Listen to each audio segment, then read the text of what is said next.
Hi, welcome to Nina in the Kitchen, where today we're doing mushroom turnovers using puff pastry. And the puff pastry that I'm using is the homemade one that I showed you in an earlier video, and I will put the suggestion of it right there. Now, you've seen me roll this out many times, but just in case you haven't, there are some rules to puff, and you can use store-bought puff for this, it doesn't matter. But what you want to do is just roll it so that you're not going over the edges, okay? You just want to roll and keep your pastry moving, because you don't want it to stick to the table at all. And I'm just going to roll this out to 9 by 13, and this will go back in the fridge just to chill, and then I'll see you when that happens. And what this is 8 ounces of mushrooms that I sauteed with onion, and I put a little Marsala wine in there. And then at the end, I finished it with cream and rosemary. That can be any leftover vegetable or meat. And I'm taking a leftover, which is drab, and I'm going to make it fab by making it into this beautiful puff pastry turnover. So I've rolled this into a 9 by 13 rectangle, and all you have to do is just take the edges off. And the reason for that is, in order for puff to rise beautifully, you want a nice clean edge. You do not want to use anything on puff where you have to saw at it, you know, like a serrated edge perhaps, or work with it where it's warm and you have to saw for that reason. You don't want to do that, because that will pinch the edges and not allow your pastry to puff. So that was 9 by 13 with a few jagged edges. Now I have 7.5 by 11. So I'm going to cut this into, hopefully 6 pieces.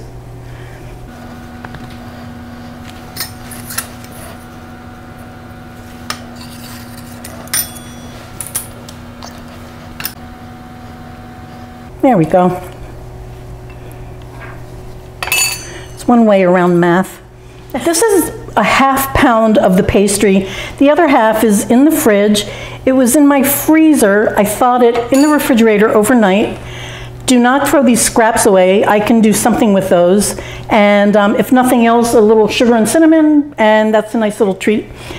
I think that most people tend to overfill their pastries, and that's an easy thing to do.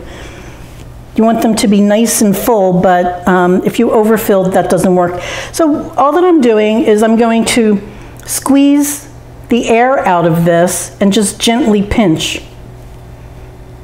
I'm not trying to pinch it to seal it yet.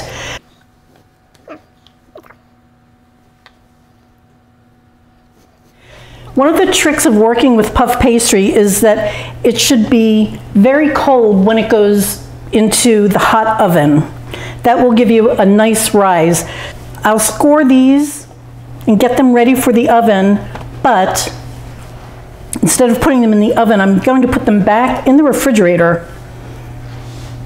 And I'm putting them at all these odd angles because the air circulation around this will also give you a better rise. At this point, what I want to do is I want to seal this. You don't need to wet this surface at all. All that you need to do is take your fork and just gently press into the dough. You don't have to smush it down. Wherever the last tine was, you do that again, and you just go right around. And mind those tine marks. So the last mark, that's where your first tine goes.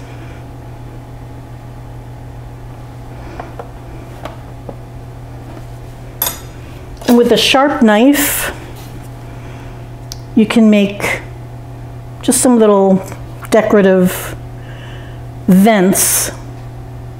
Something like that would be pretty.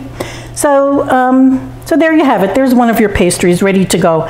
This goes back in the fridge, and I also wanted to mention that in the oven right now, I have a pan that's getting hot. So what I'm going to do is just from the refrigerator after they're cold, transfer this whole mat right onto the hot pan that's in the oven. So back into the fridge for about 10 minutes and I'll see you when they're ready to go in the oven. These just came out of the fridge. They're ready for the oven. I'm just brushing them with an egg wash. This is egg white and a little bit of water that I've beaten with a fork.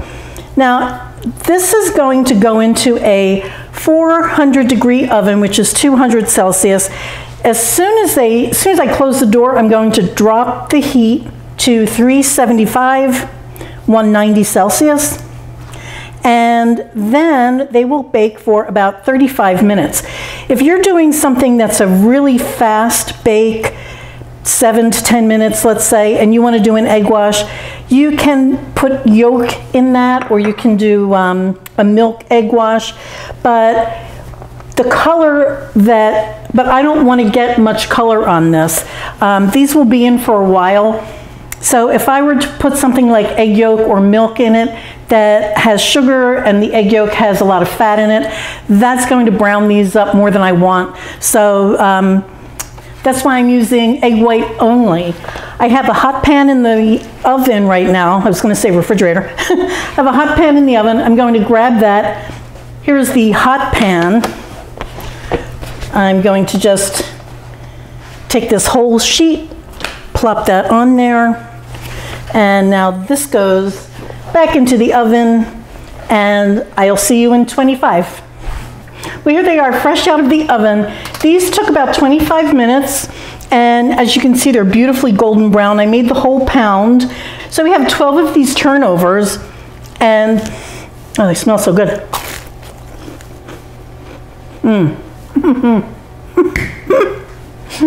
First of all, if you've never made homemade puff, I urge you to try it.